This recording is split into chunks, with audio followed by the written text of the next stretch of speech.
ile nganga whaaloalo tele ma le whaafitai lumo le atua le nei lava tai au ia e whaafelo e toi fo i ma le whaaloalo e pa ia maulungo le tātou watunu o mwhaia na mafuta mai ile nei tai au ia aso te fo i vai malu i puenga i tūlanga pe o nei e fo i nai pa le tonu i titi ia e peta i ane ia o le fo o mwhaia na toi maua le so ta inga ile nganga whaaloalo tele lava la ia o te whaafelo i tua le pa ia maulungo le tātou watu i o tūlanga whaalupe e mai lau foi au whainga luenga pa ia le atua, pa ia mamamalu o tātou o tunu, mai lawa i maunga te tele se i o i maunga i ti ia, mai se foi pa ia ma le mamalu o tua asina sina, tāpua ia whaiwalo filimo o tātou o tunu, mai e mātutua, se i o lawa i se o pito i titi le nei tai au, o le nganga whaaloalo ma le whaafitai lumo le atua, e o wholofa mwhaafelo e tuai ia te utou umalama, Yo le nei lava tai au a tonu le o tue pose lilo o le polkalame masani o tue Tepa le Aiga.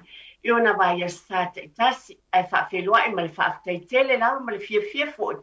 Pe lava na o avatu o nai o tātou company o business o tātou Aiga. A tina ele manuia o fale ainga o fale tāvale o fale suisui o fale tusi o tau umalava o fo i vai o whaatawina whaanatura al tātou watinu. Ia le vi inga le ave le atua o whaamanuianga wa mai i o tātou tangata. Whaamalo lava le tautua.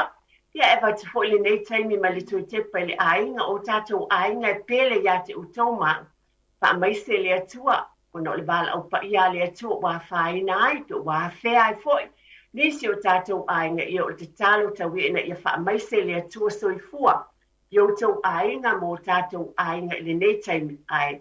Tau te mautinoa ma owi loa o lo soifua pēlo tātou matai alofa. Vi ia lava le atua, a tonu le fisilingia lea.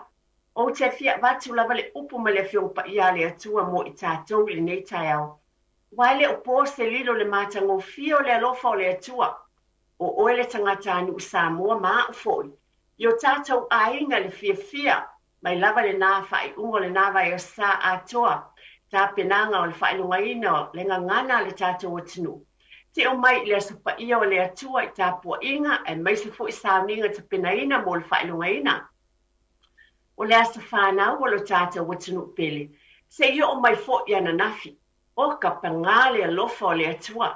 E le lava ni upu. E le lava fo i se ngangana ia te au lava ia. E ma whai ona o tala no atu i le alofa o le atua. Ai se ia ufai tawina lava le upu lea ma le fiongpa ia le atua a vea ma se tātou whaafitai foi mai li porkalame al tue Tepa le Aiga. Ia te oe lo ufale ma lo foi Aiga. Pai mai le lau tusa salamu e salam. Ia ala langa i le ali i le langi uma. Ia o tau o nātu i le ali i ma le fia. O mai ia o tau i ona luma ma le langa fia. Ia o tau i loa o le ali o ia lava le atua. O ia na whaia i tātou, o whai tātou mona. O lona nuu i tātou le lafu mā moe na ia whangaina. Ia o tau wati o na whai toa ma le vi inga mona lo toa ma le pese. Ia o tau vivi i atu i ate, ia o tau whaamenu watu i lona swaf. A wā e le leile ali e whaava vau lava lo nā lofa. Ia o atu lava lo na whaamaoni i lea tūpulanga ma lea tūpulanga. Wo o a maia le nei lau tusa salamo o le whaafetai, tā vita vi i aile atua atonu. Mo oe maa o le tangata anu Samoa, i lo Aiga, ma lo Aiga. E ma whai o tātou whaapeane vi i ale atua, e ese le lei o le ali, pe o upu muli mai a wā e le lei le ali i whaavavau lava lo nā lofa. Sa e te talo, sa o te talo ma tātou avatu i atua lo tātou whaamoe. Angale mātango fio le alofa o le atua. I lo Aiga ma lo Aiga o tātou moli mawina i whaelongaina o le tuto o tasi o le tātou o tunu. O mea le leina whaia le atua, o fia ai o tātou Aiga. Ainu mai ese Aiga Samoa. Ele i maua le loto fia ma le mita whaia e lumo le atua. Aina ma whai ma whaatau wina nei mea uma. I lo ulava tai tonu a tonu o loto finangalo fo i lea whaatasi maa. I o tātou Aiga. O le atua lava, na ia whaatautaina, na tātou whai ngā malanga, i o i fuafuanga uma peo na whaatinoina. E ese le mana ia. Ta ilo ia te oe ia a o au mato i o momoli le whaafitai i le atua matuli vai. A wasa tēnau taimi, pe o le masani e tātou a yese me tātou te mana na oai. Tātou te talo ma whaatau wānau mō fuina. Samoa le tunu upele, lo ainga ma lo ainga. Awane i ngalo na e toi fo i le whaatai i le atua.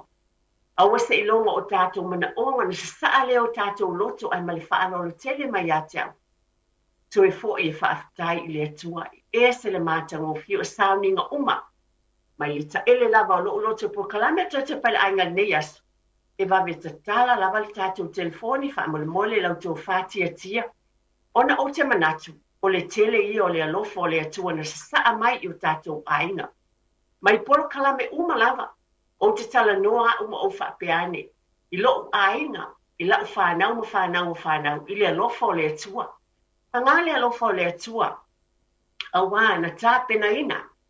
I lava na watu. I le whaapito manu ia tasi. Wana ngā lulue whaatasi. Le au whai ngā luenga le atua. O le kamiti whaafoe. Ma le fionga le konsula ma tātou umalava. Ma le mamanu o le paia le atunu atua. E iai lo sao awa.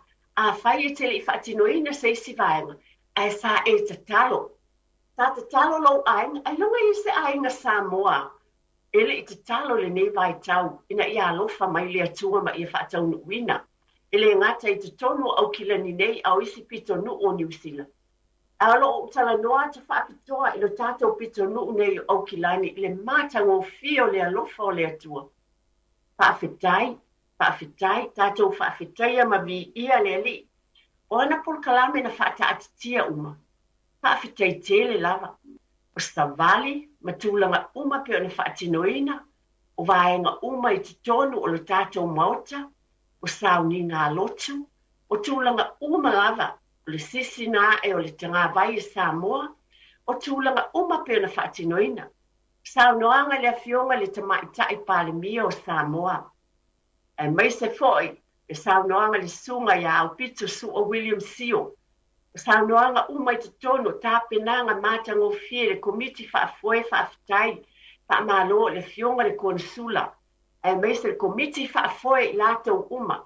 Pa ia mamalu e na ngā lulue uma vi ia le atua. O le ofai ngā lue ngā le atua. Mea moni lama a tonu le awa yatu lātou uma I te tonu le mauta. Ai o le mea moni o te tonu o tāpua ingai e kālesia o te tonu I tāpua ingai ainga. O lo o te talo le ofai ngā luenga ma I tātou uma. Na tu I nā tuai I luma o le atua tūlanga uma. O nisi o mea tā ua na ova aia lawa fo I wa. E se le mātango fie, oa onga, na a wai mai pe o na iai I le aso na nafi. E vi ia le atua, o tupulanga talavou, a inga ia, mātua, mautou walo mā tātou whanau, o leo o whaatepa nei lo tātou watinu, whaafetai tele mātua I lau tau langolango I te tono whaia onga. E ese le winga, ese le malamatautia fo le tula I mai, o le pese o nai whanau, I pese o le tātou mangana, o le lātou whaafia e awala mai I siva pe o te penaina ese le mātango fie. O tali tonu fo le mātango fie o sauninga I le asa, pe o na iai o pespisenga, o siva whaaleanganga, o tūlanga uma pe o na fongaina I le fo I aspa I o le atua. Panga le alofa o le atua, o ie le whaititia le vi inga o le atua, o tūlanga uma le tātou tū ma le anga I whanua, ua moli mawina, o lou ainga I mita ai ma lou ainga, ona o le alofa lea o le atua mo I tātou. Nisi o mea na o mai tawina, o le mānaia, o tāpenanga mai lea ainga, ma lea ainga I te tonu whalea onga. Tu atu iai le sila fia ma le loa e whaia onga, la tau te tāpenaina o nei vaenga umalawa, a wā lava, le manuia ma le mātango fia o le tātou waiaso, ai maise le sisina e le tanga vai I Samoa. Wa o manatu lava o le nela vasa po kalame tu Tepa le ai. Le toi wha Tepa I o tātou ainga. Ia te oe le nā le tamama le tina, e mawhai na e moni mauni, o le ase tāua, o le nei aso ana nafi, ma le aso sā, pa tāpenanga umai lo ainga. E mawhai na e tufa mai, tātou te tufa I mātango fie ma mea lelei. E alo le nei aso o tala noa o le lelei o le atua.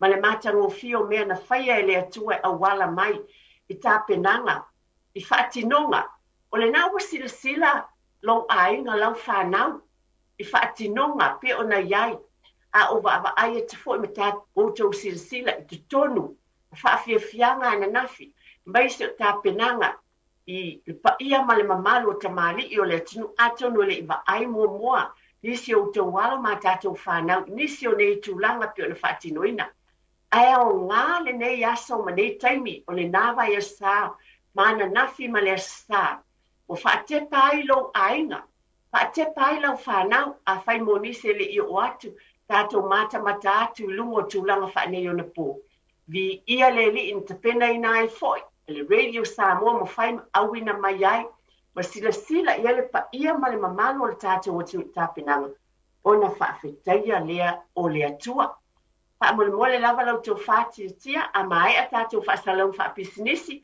e talaina lava le tatou telefoni e iai mea tāua e mawhaina tufa mai le tatou o tunu mea na maua e lou ainga ma lou ainga ona o le whaelongaina ma le whaatinoina o nei tūlanga uma o tatou faasalau faapisinisi sauni soufina la se tāua la se mea o ngā la se oso na maua e lou ainga e mawhaina o tala noat ele iwa ai mua i stamaiti le whaatinoina siva pe ona whaongaina e nisi o a onga ne whaongaina ini fo oti o le mea moni lea ele iai ele iwa ai e stamaiti ai whaafetai ne por kalame o mwhai o na whaatinoina ma le au nanga pe ona iai a wale wha mātango fieina o le asa whanau o le tātou watinu.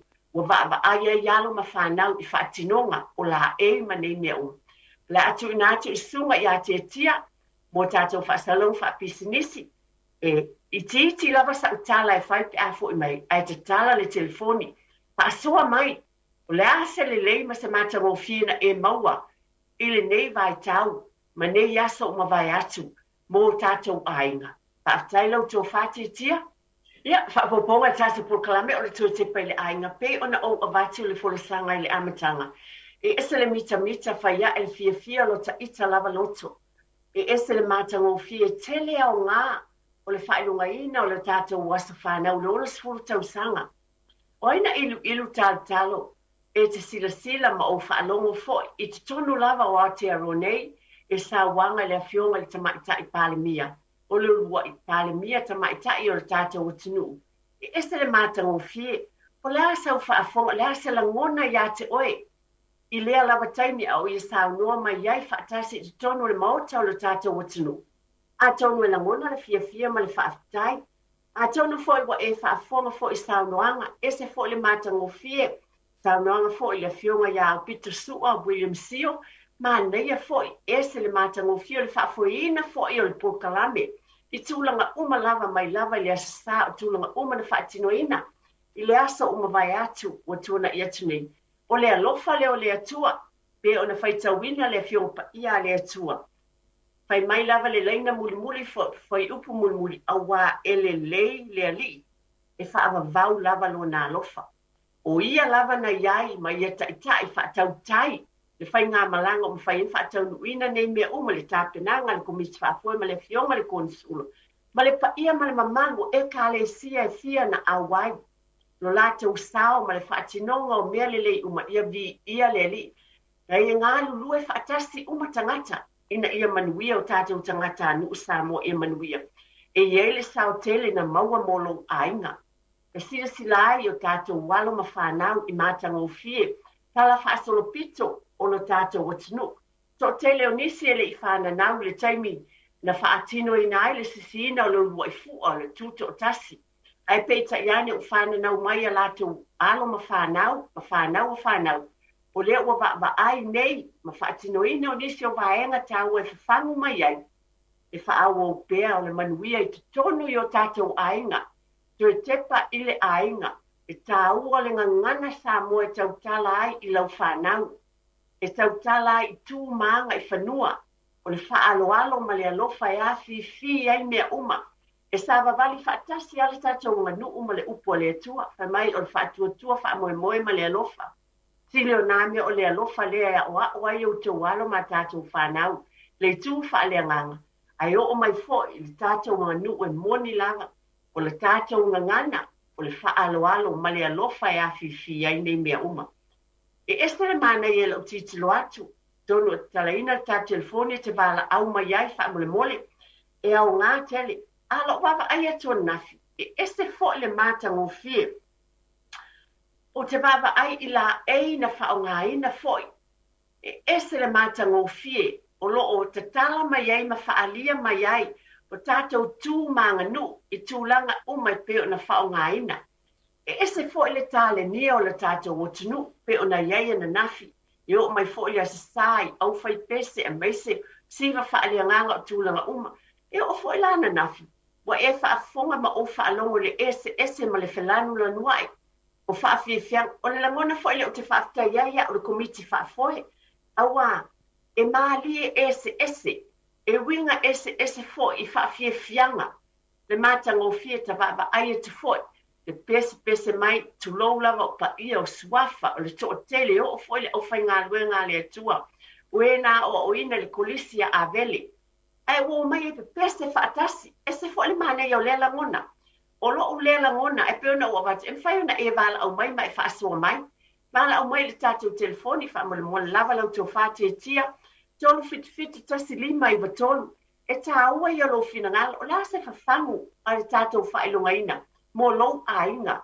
a wai tele me au ngana mo e lo lava ainga e le ngā tele ngana a fa pena o le ta penanga o fa fianga pe ona fa fia mai e ala ma fana o me na la tau fa ngaina pe ona o vatu le ni fo oti e se le mata mo fie o nai ta mai tai o tau sala o e na fa pena fa fitai matua a wa tele tonu sa o tau lango to te pale ainga na ngā lulue whaatasi mātua ma whanau. Sa e iai o le tamama le tina le na e alu e ave lau tama i lea ongo le siva le nā le na whaatino, ana nafi tono le maota Samoa. Sa e iai mo le ta pena ina le toninga a sio watali, a sio wafifine, le nā ilona la e ina mo le whainonga ina o le tuto tasi Samoa. Mātua, whawhitai tele lava. O te mamoli atu mai ta ele loto na e iai. Tō tepa le ainga, pai mai e wha wau le tātou fōlaunga, whaatasi mō tō wala ma tātou whanau. Na e iai na e lango i whaia onga i taimi na wala o mai e le whaia onga. A mai ta mai ti i le taimi lea o le a o inai le siva. Na e iai, na e whasoaswani e whaasa o sa oina, tūlou lava, le whaangana ina le whanau le pese na pese ai na nafi. O melelei umaia o te whaafitai e tuai mātua. A wā o te ilo o te tono o tātou ainga. O le nā e whaavai ai. E o fo i tono tā penanga e kālesia. Whaafitai ta māma tina. O oina e uru whale atu. A o whai tā penanga.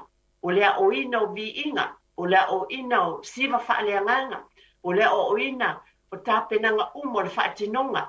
O le nā o oe ta māma tina. O lo ainga. O oe lulua i whaia onga le nana e ngā lulua e whaatasi ma walo ma whanau, mo tau walo ma whanau, mo le whaatino ina o le mātango fie. I oe, e ui na tauatau nisi o taimi o la e, ale nāwa e whaatino ina. Whawhetai tele lava, whawhetai mātua, to e tepai le ainga, na e iai mo lo watali i ma lo wafine, e te le i le labai, ave si au tama i le aonga, pe ona o avatu. O mea ia e tāua ia te au le pōkalamento e tepa le aina. Na mai le aso, ma taimi nei o le tuto o tasi o Samoa. A wai te lea ia le o onga, o lea ngā lulue whaatasi ai, to tonu o ainga i le vā o mātua ma whanau. Whaafetai tele lava mātua, e o i tā penanga e kālesia. Sa e iai i te tonu o tā penanga lo ainga e kālesia. O lo ainga, sa e ngā lue whaatasi ma le sunga le whaafengainga ma taʻitaʻi e kālesia. A wale manuia o le tāpenanga o le tuto o tasi o Samoa. Whaafetai tele lava i o tātou ainga. Sa folau whaatasi mātua ma whanau. A wale manuia o ainga. O le nā o te tala tātou telefoni. E whaina e wala au mai ai. O le asa tāua i lo ainga. A wape o na o avatu. Na lua sāwa vali whaatasi. Na e whasosoani, na e ta pena ina le tōninga o le au siva o sio watali o sio wafine, na e ave ina lo watali i le aonga, i mea umana pe ona mana o mia mai te tono le ekalesia o mea umana faia whaafitai foi au fai pese pe ona o watu le mātango fie pe lau fo ona o watu sa iai le a ongai a vele o le asaba ba ai atu foi le kolisio a vele ese le mātango fie nai tua asensin tu lau foi le pa ia ma le mamalu o tupu mai o le atunu sa iai i tonu o fo i sunga i whawhiangaina sa iai sa lātou langolango o le loto nuu lea o i foi o lo whaatino ai ma lo whaasino ai foi e oele ta mama le tina i o tau walo ma tātou whanau le tāua ma le pele ia te oe o lo tātou atunu i o le awha pēnā fo i na whaawawina e tamaiti le lātou fōlaua e alo lofa pēr ma pele lo tū manga i whanua le tātou atunu leo o tala tātou telefoni pe ona o avatu e ma whai ona o tala no atu le tele o mea o loo au ngā ai le whaidonga ina o le tātou wasa whanau a meisa por kalame na e iai ma e sila iai e ese le loto nu o le tātou utunu pe ona iai o savalinga o tūlanga uma o whaatinonga uma na e iai ma tātou iai ona o le vi inga e ave le ma whaafo i le atu ai vala au mai tufa mai e ma whai ona e tufa mai e iai se au ngā o le ase mea tāua na e maua molo ainga mai nei tai mea tele na whailonga inai le tātou ona sifulu tausanga. Au le ase mea na e moli mawina le saunoanga le afionga le tamaita i pale mia. E mai se foi o tūlanga uma pe ona wha tino ina a wale whailonga ina o le ase soifua o le tātou o tunu. Pala au mai e whailosa o finangalo i le nei tai au e mātango fie le whailoa lo finangalo tātou te fie fiai whaatai i le atua. Ona o le alofa o le atua i te tonu o yo tātou ainga. E ese le mana ia foi, pe ona iai o tāpenanga a le komiti whaafoe. Whaatai tele lava i lo tau pa ia ma le mamaru le fionga le konsula. Tasi le vaenga o te loa o i lātou umani o tamā, o tina foi ba le sa o vai atu iai o whale tua matausi. Whaatai tele lava ia te oe le tausi, whaatai ia te oe le whale tua. Na e lango sua. O lo wali, o le tamau le ainga, sa alu i whonutanga nei, mai te tono o lo lua ainga, sa tu inatu le taimi te le lawa o le tamā, sa tu inatu le taimi o lo wali, e alu wai a wafu fuanga uma le whaatinoina o nei tūlanga uma. Ai whaafitai tina, a wa le nasa e lango sua i lo wali, i le tamau le ainga ina ia manuia fuanga uma lawa o le ala leo te whaituai, e tāua, to e tepa i le ainga, o le tamama le tinama le whanau, na ngā lulua e whaatasi ua manui ai, le whailonga ina o le nei teimi tāua. Sa e iai, sa e ono sa e tina, te lo teimi sa alu tamai whaatinoina, tūlanga uma, ai sa e ono sa e matausi le ainga. Hape nā foi, i le tamā, whaatai tele lava, o le nasa e iai whaatasi ma le tina, le savalinga i le nei vai teimi. A o whaatinoina fuafuanga, o le whailonga ina o le tātou asa soifo. Pai tono o le nei aso, maona pōfoi, o ka ai sa malo loa uma. Whaafetai sunga le taitai le fionga ia pali. Mo le taitai ina fo i whaafetai te lava o tau uma lava e o tā ua le sunga ia pali o wa ia leo le taitai fono. Whaafetai whaamalo fo i e uma lava sa ngā lulu e le whaafoina. O e na avea ma taitai te tonu pe sa fonga ina le aso. O tau umalawa ia fionga tamali i o le tunu, ese le mātango fie, di ia le li, whaafitai tele la, o leo tala tā telefoni, tolu fitfita silima i watolu, ma nei alo wala au mai, hai loa mai fo, o la se tā ua ia te oe pe ona o watu. Pe ona o watu sa e tau ti ngā, o le whaletua, o le tausi, sa e onu sai, a sa tu inatu le tamā a wane tā penanga.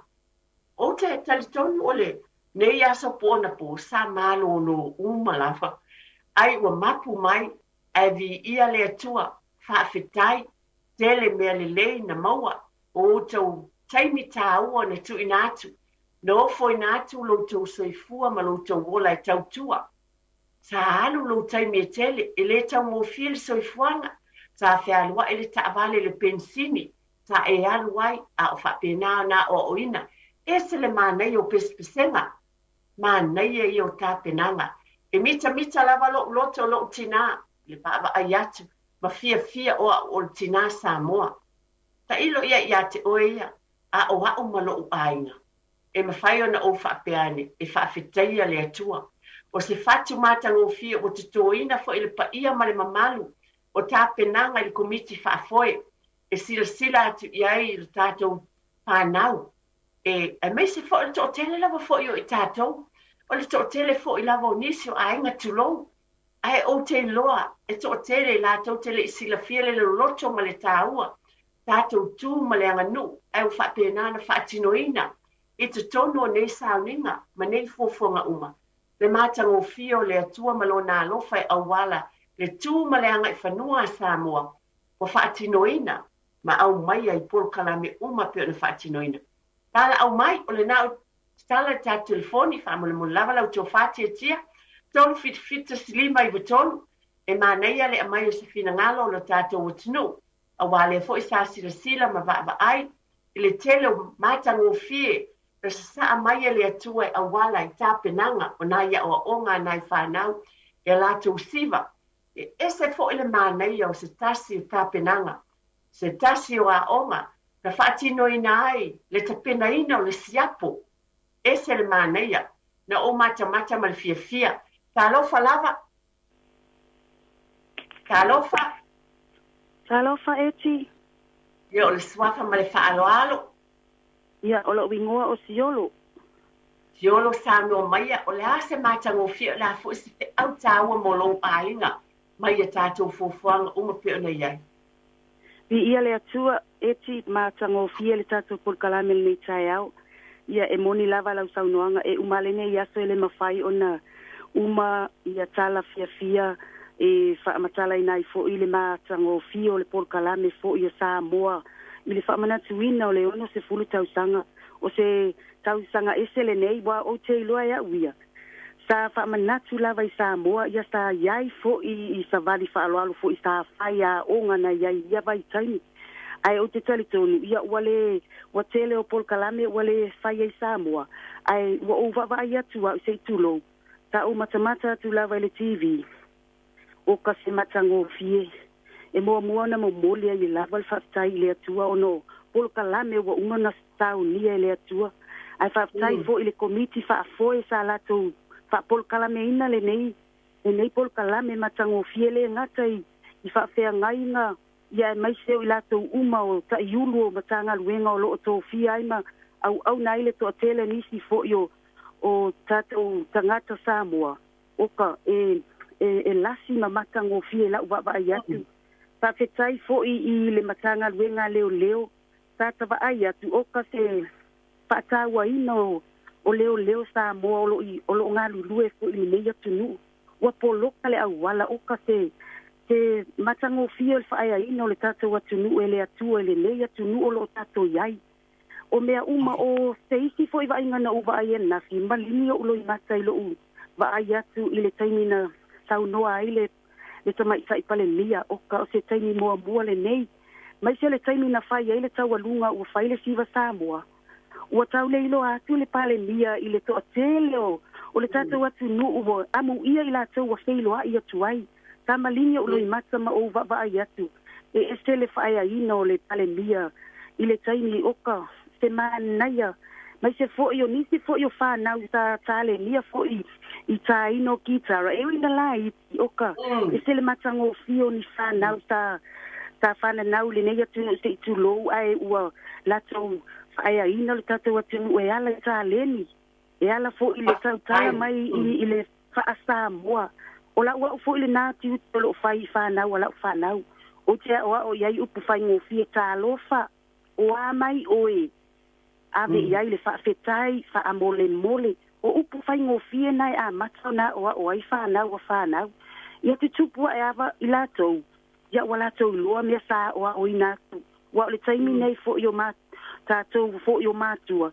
ia tātou o atu fo i whanau a tātou whanau au le alefina ngalo le atua ia i tātou ai wa latou tu uina i o latou loto se mea wa tātou o ina mo i latou ia ona o le tele ko e nisi o lo tau mawhai atu ai whawhetai eti mo le polkalame matango fie sa whai fo i lau solo e ui lawa sa o whaatawa ina fo i tono le mātou e ka le sia na ola ni mai tol ma to kale se pe fa fa fonga mai na o fai lava la solo ona na o fai ai oka o te o me asina ia le atu o me alofa le atu mo tato o nga ngana Samoa e wi lava ina tato mo inei atu no tato au mawai ai ole Israel moni lava ia su el fa malama ma to e va ai atu si o tato atu no pelo Samoa e wi lava ina o fai ilangi le fo launga tua a tato fana na uma so fu mai ai o to tulo ia ai ele ma fai na ngalo le ma fai na ngalo le anga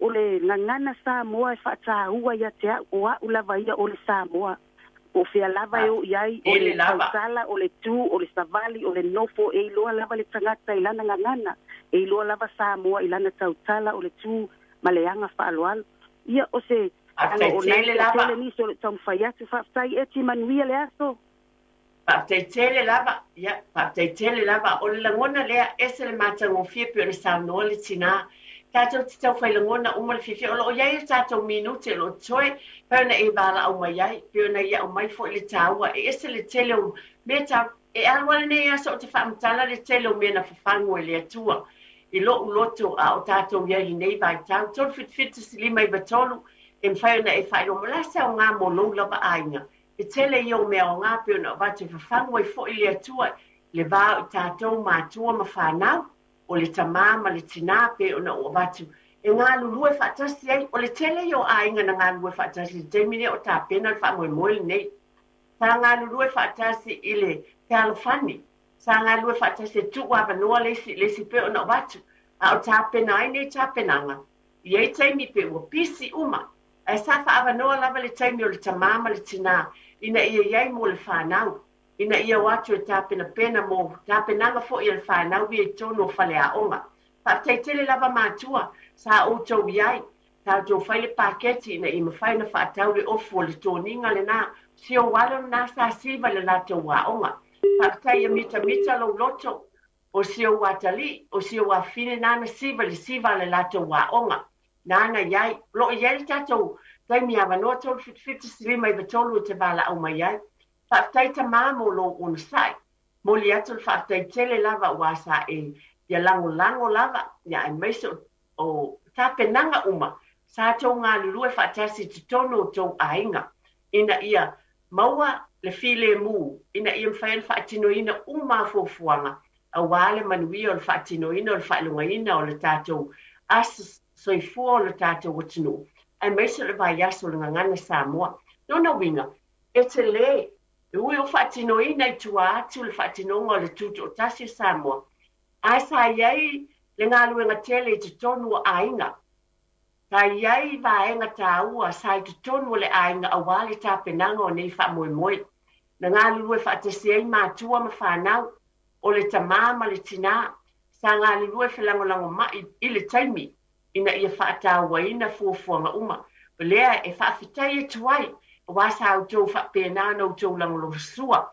E ese le matango fie whapena foi sa ngā lue foi. Dono le komiti whaafoe whaafitai le onu sai. Iau tau whaletua ma tau si peona o watu whaafitai whaafitua i ate i lātou. Wa whaletua ma tau si o i lātou nei. Sa ngā lue malangolango. Tele foi tina. Ma ia tele o whaletua o tina o tama i tai. E pa ia ma le mamanu o le tātou watinu. Sa au tau langolango i tā penanga. Mai te tono o tau ainga, ana iei taimi nau tau tu esea, ina ia whaaleleia, ma whaamanuia ina le asa soifua le tātou watinu, ma tā penanga na awa iai o tau ainga, ma o tau walo ma whanau. E mātango fia le alofa o le atua o ainga, mai o te tali tonu sa iai, i fuafuanga umalava pe o na whaatinoina. Sa whaangangana ina foi, o e na tūsia o pese na pese ina. Tasi le vaenga tāua, e na ofa yatu, o ngā inga uma, o tā leni mai le atua, o la e na whaatinoina. Io e ese le manei, o le teu wina o tono le mots, o ie te loa i le alofa o le atua. E iei lea ainga, ma lea ainga, iei tā leni a le atua, ma le mea alofa le atua. Tā tau te sila fia ai, le papenao na suina, tulou lava, le upula tamai, le whaatinonga o te unga. O lea vaenga, ma lea vaenga. O te wawa ai atu le manei o le tapena ina. o ia tonga o whaonga la a wā lava ia whaafiafianga se le māneia. Peo na o watu le māneia o le siva nai tamaitia. Sa fufonga ina mai ai mausu ai le pese. O le whaatinoina o le whai o le siapo. Moa ue ese le tāua o nei vaenga uma. A tonu o te leiloa ai moa ula vai o le whawhangu tāua. E te whai atu lau tama ia wa e whaalongo atu. O le whainga le la o le siapo. Pe fo na sa noa le tina o ma vai atu nei. Ma nei e io na yalo ma whanau whaateitele i mātua. Taina mai le ki tara. Pe pese mai i pese wha Samoa. Ia e vi ia ai le atua. Toi tepa i le ainga o ngā luenga ia. Ma whaatinonga uma ia o lo whaatinoina i o tau i te tonu i o tau ainga. Ma o tātou ainga. Awane i mapu ai. Mai le porkalame toi tepa le ainga. O te fia i whailoat. E vi ia le atua. Whaafitai o le nana o tau sila. O tau whaafonga i saunoanga le fionga ia fia me na aumi mata afa. Ia mai se foi. Saunoanga ia o Peter Su o William Sio. Tau ni ngā lotu mātango fie te tonu. O le ekalesia pe o na iei te tonu. O le asasa matulanga umalawa. Siva whaaleanganga o vi inga. Whaafitai tele le au whaingaluanga pa ia le atua. Whaafitai i lau tau sao. Tātou ngā lulue. E meise o le tatalo. Te o le mea moni lava lea. Ai longa iei se ekalesia le te talo. Lo te talo matu inatu i le atua le wha moe moe. O le nei o tali mai le li. Pea na o wha manatu. Whaatai la fionga le konsula. Sunga te fono lau sunga papali. Whaatai tele e maise o tamali. Tupu ma tamali i o le atunu. O tina whale tua matausi. Whaatai tele o ainga umata i tasi. Na yeilo tau sao. Wala tātou sao. I mwani a tonu i tele i siva. A tonu i tele i savali. A tonu e tele i pese. Ai ole mea moni. Whaafitai i le atua. Sa e te talo. Na tātou te talo uma. Ai longa e se a inga Samoa le mita mita. E le mita mita whaapeane o au. O le tamā. O le tina Samoa. O le atali i ma le afini. Tau fo isi mātou aing. Ame mātou fua whaatulu mo le mātou whale. Iwe. Pe mita mita. I o tamaitia. Mo mai. Sisi le fua i lunga. Tu le moli. Tira le vela le moli le po o fasulu ye. O mata ngo fiai awa o le langona leo le tangata Samoa. E mita ia na tu manaanga. Mai vi ia le atua. Ia e mo moli te le atu le whaafitai o le te talo. Pa manuia tele lava le atua i tā penanga i te tonu i o tātou ainga. Awa ne ingalo wha mo le mole le pa ia o le tātou o tinu Samoa. Lo ainga. Toi tepa le ainga. O lau wha manatu, wha mole mole. Tā tātou te talo ia manuia le wha moe moe. Aua ne ingalo. Na e toi fo i wha aftai man tua tangata e to sifulu, na wha malolo. E whai mai Yesu. E to tasi lewa fo i mai e wha aftai mai. O lau te talo ma lo wha alolo tele lava. Mai le ta ele o lo lotu. Tātou toi fo i le wha aftai i le atua. O na o lo nā lofa i le tātou o tinu ma le wha moe moe. Ai mai se le alofa o le atua. E o tātou ainga. Ia whaatai tele lava. Ia te oe le tinana wala au mai. Whaatai fo ilo whaafonga tāpua i Samoa. Whaatai fo ilo tō whaatia tia. Whaamenwia le atua. Iau tiu te le nei aso. Tā penanga a wālau tiu te i eile. File mua le li. Whaamanaina pia. Lau tō wha a wale tau tuaino le tātou o tino. Ia mai a te au. Ma le tō tepa le ainga. Whaamenwia tele le atua. Ma ia manatua. O le atua, o ia lava, o le li ia o tātou ainga uma lava. Ia soifua ia ma ia manuia.